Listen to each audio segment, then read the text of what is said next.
Hello students, कैसे हो आप सब। उम्मीद करता हूँ कि आप लोग अच्छे होंगे, स्वस्थ होंगे और अपने स्वास्थ्य के साथ साथ अपनी पढ़ाई का भी भरपूर ख्याल रखे होंगे। तो आइए, आपकी केमिस्ट्री को और धारदार बनाने के लिए, आपकी केमिस्ट्री को और रफ्तार देने के लिए मैं शुरू करने जा रहा हूँ एक अत्यंत ही महत्वपूर्ण चैप्टर जिसका नाम है some basic concept of chemistry. Chapter के अंतर्गत हम लोग अत्यंत ही जो कंसेप्चुअल जो शब्द हैं केमिस्ट्री की, जिसकी ज़रूरत होती है केमिस्ट्री के अध्ययन के लिए, उसको हम लोग पढ़ेंगे।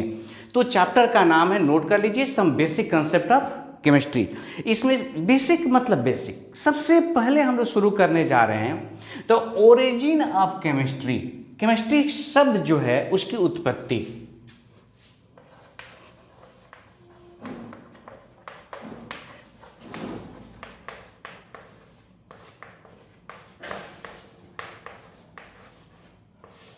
मतलब ओरिजिन,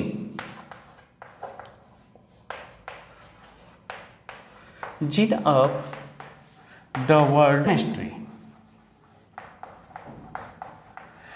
जो ये केमिस्ट्री शब्द है, हम जानना चाहते हैं इसकी उत्पत्ति इस शब्द से हुई।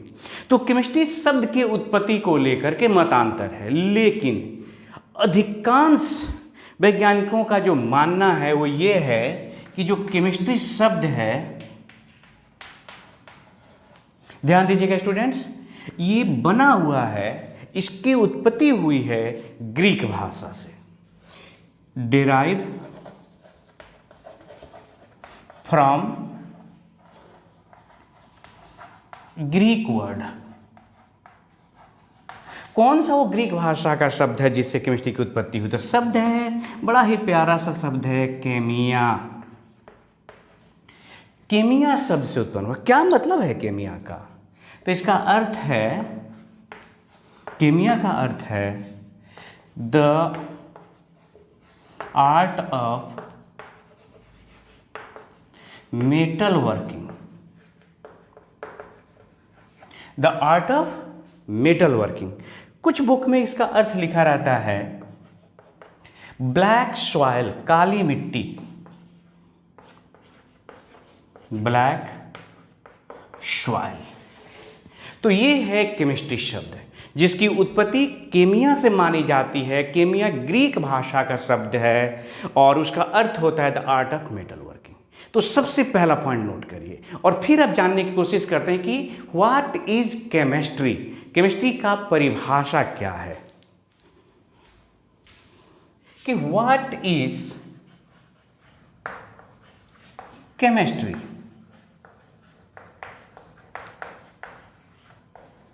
केमिस्ट्री क्या है? तो देखिए, केमिस्ट्री का जो डेफिनेशन है वो दो चार वाक्यों में देना बहुत ही मुश्किल है। कारण केमिस्ट्री का एरिया बहुत ही वास्ट है, बहुत ही विस्तृत है।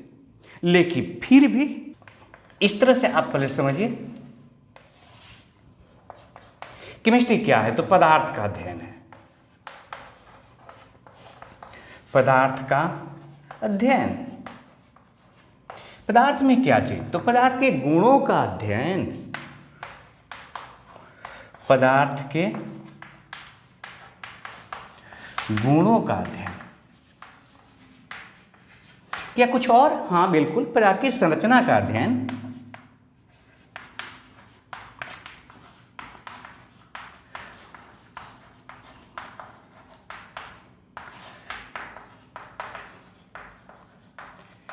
क्या इसके बारे में कुछ और? हाँ, एक दो और बातें। पदार्थ में परिवर्तन भी तो होते हैं ना। जैसे कागज है, एक पदार्थ है, उसको जला दिया, राख हो गया। तो पदार्थ में होने वाले परिवर्तन का अध्ययन, यह भी आपके केमिस्ट्री के अंतर्गत आता है। पदार्थ में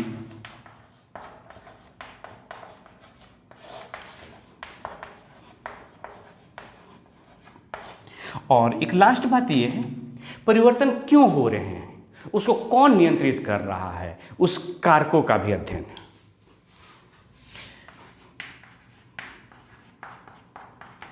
परिवर्तन को नियंत्रित करने वाले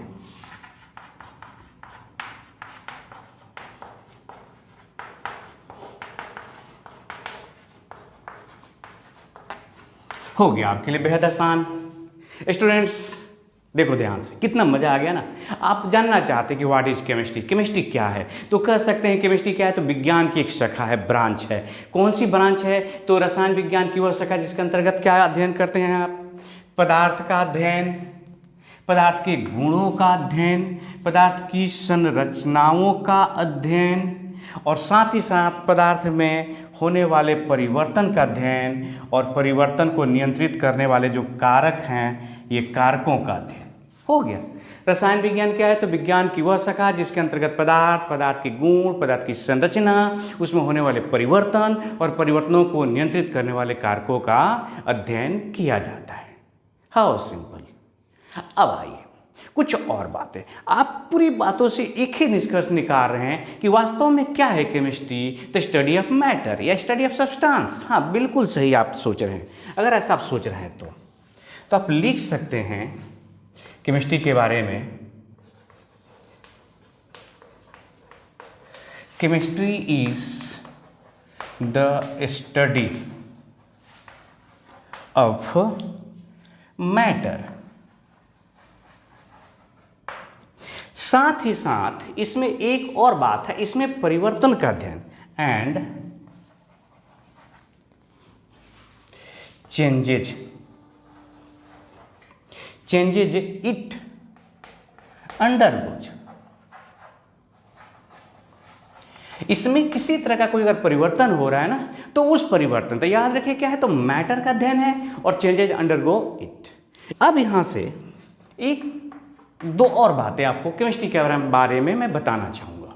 ये देखिए, आपने पढ़ा हुआ है न्यूटन्स लॉ फिजिक्स में, और आपने पढ़ा हुआ है एटॉमिक स्ट्रक्चर केमिस्ट्री में। क्या आपने सोचा कि व्हाई न्यूटन्स लॉ फिजिक्स की बुक में क्यों है और एटॉमिक स्ट्रक्चर परमाणु संरचना या रासायनिक बंधन ये केमिस्ट्री किताब में क्यों है? सिंपल सा है।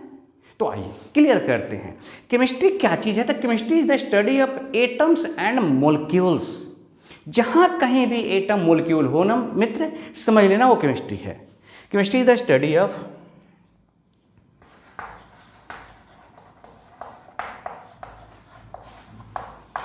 द स्टडी ऑफ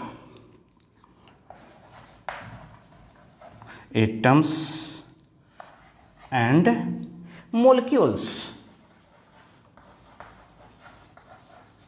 कुछ बुक में तो सिंपल सा लिखा रहता है कि chemistry is the science of molecules and it's transformation. Chemistry is the science of molecules and it's transformation. ये भी लिख देता हूं।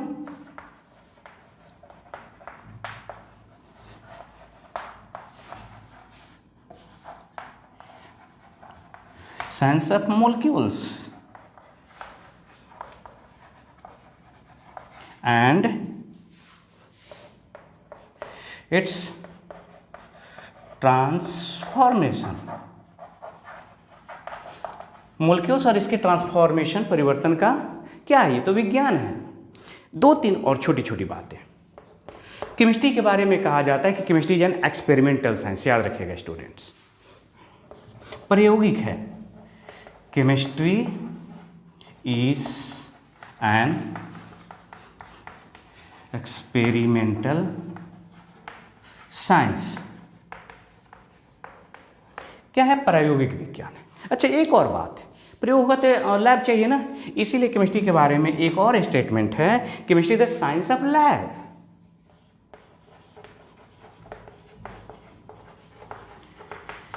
Is the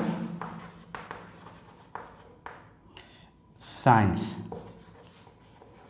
of lab, laboratory, प्रयोगशाला।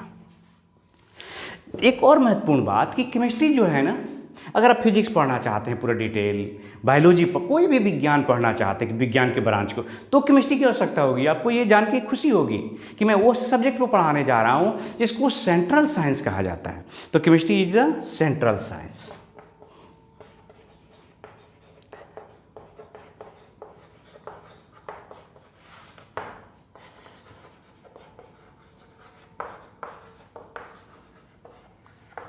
तो ये हो गया केमिस्ट्री के बारे में कुछ बातें। आप इसे नोट करें और फिर अब बात करते हैं हम लोग कि केमिस्ट्री की ज़रूरत क्यों है, क्यों पढ़े केमिस्ट्री, क्या लाभ है हमको इससे। तो आइए इसके बारे में बात कर लेते हैं, पहले इसे नोट कर लीजिए। केमिस्ट्री का अध्ययन क्यों करें, इसकी ज़रूरत क्यों है। लेकिन इस सवाल को समझने से पहले हम एक बात यहाँ जानना बहुत ज़रूरी है कि आप कह रहे हैं कि न्यूटन्स लॉ साइंस है, जो स्ट्रक्चर ऑफ एटम जो है वो साइंस है, उसका अध्ययन साइंस है। न्यूटन्स लॉ का अध्ययन क्या है, साइंस है। सेल के बारे में पढ़ रहे हैं, कोशिका के बारे में पढ़ रहे हैं, वो साइंस है। मैं ये जानना चाहता हूँ कि प्रेमचंद ने कहानी लिखी पूस की रात, ये साइंस क्यों नहीं है। आप एक कहानी लिखते हैं, वो साइंस क्यों नहीं है। एक गाना लिखते हैं और वो साइंस क्यों नहीं है, उसका अध्ययन साइंस के अंतर्गत क्यों न करें।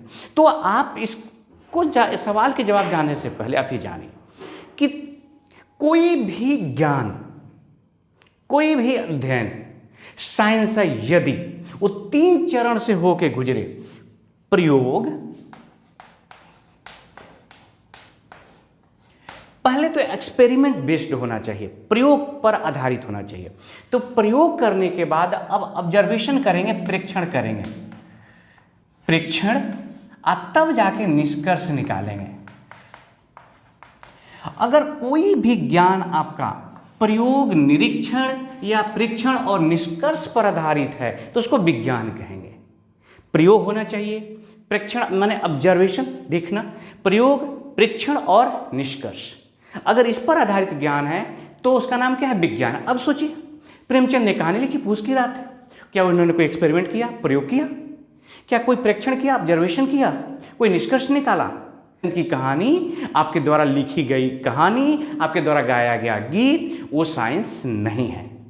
तो साइंस में 3 चीज होना चाहिए। तो साइंस में हमारे पास है कि केमिस्ट्री अगर एक साइंस है तो इसकी जरूरत क्यों है। तो अब आप केमिस्ट्री छोड़ दीजिए, आपके जीवन की मूलभूत जरूरत क्या है, पहला ये सोचते हैं। तो आपके जीवन की जो चीजें हैं, मैं यहाँ कुछ लिखना चाहूँगा। आपके लिए सबसे जरूरत चीज है, आपको भोजन चाहिए, आपको वस्त्र भी चाहिए, समाज में रहते हैं तो। जाड़ा गर्मी धूप से बचने के लिए आपको आवास चाहिए, तबीयत ठीक रहे, आपका स्वास्थ्य अच्छा होना चाहिए। सब कुछ ठीक ठाक है अगर ऊपर वाला, तो आपको मनोरंजन चाहिए। मनोरंजन में बहुत सारी चीजें आ गई। तो अब ये देखिए, रसायन विज्ञान हम पढ़ते हैं तो क्या ये हम तक कुछ भोजन पहुंचाने में मदद करता है, क्या ये हमें वस्त्र पहुंचाने में हमारे मदद करता है, आवास, स्वास्थ्य इत्यादि और भी बहुत सारी चीज़ें। तो मैं 2-3 बातों को डील करना चाहूँगा। आप ये देखिए, पूरे विश्व की जनसंख्या छोड़ दीजिए, आप अपने गांव की, अपने शहर की आबादी सोचिए, दिनों दिन बढ़ती जा रही है और कृषि योग्य भूमि घट रही है, क्योंकि जहाँ पर आप खेती कर रहे हैं वहाँ तो घर बन रहा है ना। तो लोगों की संख्या बढ़ी, माने खाने की जो चीज़ें हैं उसकी जरूरत और बढ़ती गई और उपजाऊ जो जमीन था वो घटता गया। फिर भी सबके पास पर्याप्त अनाज है, क्योंकि आपका यही केमिस्ट्री कम से कम जगह पे ज़्यादा से ज़्यादा फसल उपजा सकें, इसके लिए तरह तरह के उर्वरक बनाता है। अगर केमिस्ट्री ने उर्वरक नहीं बनाए होते ना, तो जितना अनाज उपजा पाते हैं आप, उतना नहीं उपजा पाते। तो अब उसके संरक्षण के लिए ये जो रसायन बनाता है, तो इस तरह से आपके भोजन आप तक पहुँचे, इसके लिए ज़्यादा से ज़्यादा मात्रा में फसल उपजे, उर्वरक बनाता है, फसल नष्ट न हो कीटनाशक बनाता है, और फिर उसके बाद उसके संरक्षण के लिए ये केमिकल्स बनाता है। वस्त्र जो है, आप देखिए जो कपड़ा पहने हुए, जो मैं कपड़ा पहना हुआ हूँ, पटुआ, कपास इत्यादि किसी चीज़ के पेड़ से, छाल से, फल से बना है क्या? नहीं। अगर ऐसा होता है तो सोचिए कि आप अपने खाने के लिए अनाज उपजाते हैं, पहनने के लिए कपड़ा वाला आपने कब पेड़ पौधे उपजाए? तो क्या लगता है बगल वाले गांव में उपजाया जाता है क्या? नहीं, कहीं नहीं उपजाया जाता। ये सारा जो वस्त्र हम लोग पहन रहे हैं, कपड़े जो पहन रहे हैं, ये प्रयोगशाला में, लैब में तैयार किया हुआ ये रेशम धागा है, और उसी धागे से वस्त्र बन रहे हैं, और इसमें आपका रसायन विज्ञान का बहुत बहुत बहुत महत्वपूर्ण योगदान है। अब आइए आवास की बात करते हैं। अगर सोचिए कि संसार में लोहा नहीं होता, अगर कंक्रीट नहीं होता, सीमेंट नहीं होता, तो क्या बड़ी बड़ी इमारतें बना पाते आप? तो आप कितना फूस का घर बना के रहते?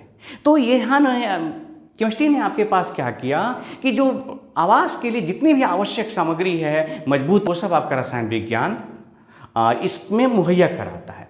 उसी तरह से स्वास्थ्य की बात करिए, स्वास्थ्य जितने भी आप केमिकल्स हैं, जितना भी आप बीमारियां होती हैं, अभी जैसे कोरोना वायरस है, तो इसके लिए देश दुनिया के पूरे विश्व के वैज्ञानिक हैं, साइंटिस्ट हैं, वो लगे हुए हैं। तो क्या बनाएंगे अंत में? एक रसायन तैयार करेंगे।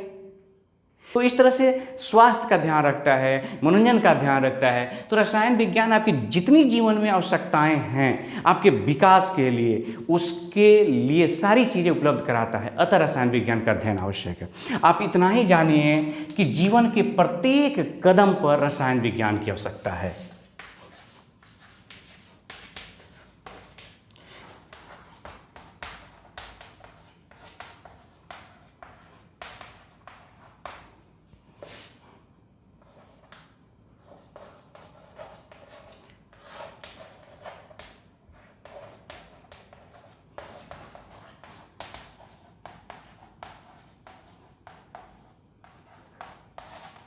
आप कोई भी एक सिंगल स्टेप नहीं उठा सकते आज में। अब देखिए, अगर लोहा नहीं होता तो वाहन बने होते।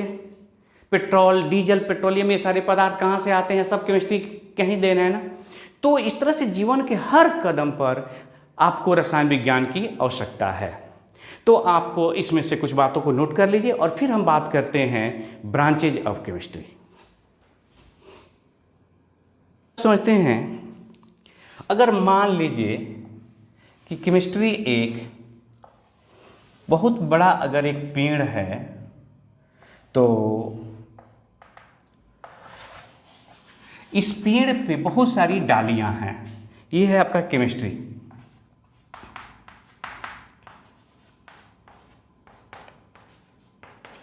तो आप सबसे पहले देखिए केमिस्ट्री के कौन कौन से ब्रांच हैं। तो फिजिकल केमिस्ट्री हम लोग पढ़ेंगे।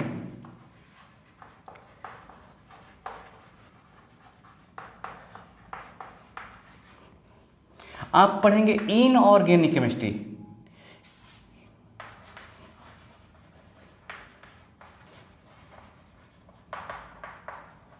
आप पढ़ेंगे ऑर्गेनिक केमिस्ट्री।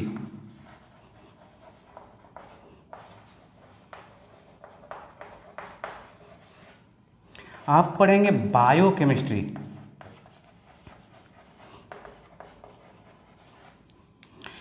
इसके अलावा environmental chemistry,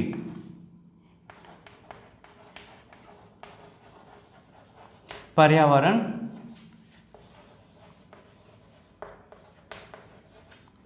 analytical chemistry,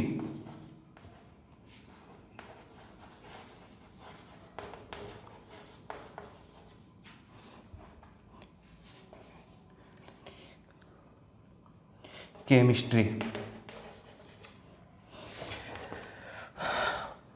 green chemistry,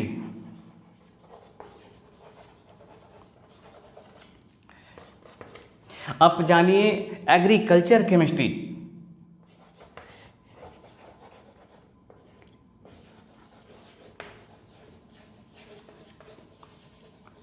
और भी बहुत सारे ब्रांच होते हैं जैसे मेडिसिनल केमिस्ट्री।